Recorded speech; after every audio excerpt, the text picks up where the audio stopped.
যারা creatine monohydrate use করো তারা একটা সমস্যা দেখেছো যে ঠান্ডা জলে গোলালে পুরোপুরি গুলে যায় না, নিচে কিছু অবশিষ্ট অংশ পড়ে। একটা ছোট্ট এক্সপেরিমেন্ট করব, যেটা হলো creatine monohydrate normal room temperature যে ওয়াটারে সেটাতে ডিজলভ হয় না ভালো করে, সেটাই দেখাবো। আমি ইউজ করছি মাসেলটেকের ক্রিয়েটিন মনোহাইড্রেট।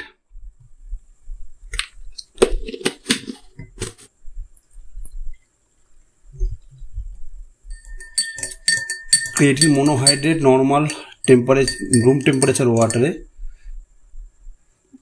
গুলতে টাইম লাগে, মানে ডিজলভ হতে টাইম লাগে। দেখা যাচ্ছে নিচে এখনও অনেক পার্টিকেলস পড়ে আছে ক্রিয়েটিনে, ঠিকঠাকভাবে ডিজলভ হয়নি।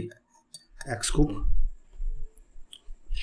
দিয়ে দিলাম ক্রিয়েটিন, গরম জল দিচ্ছি।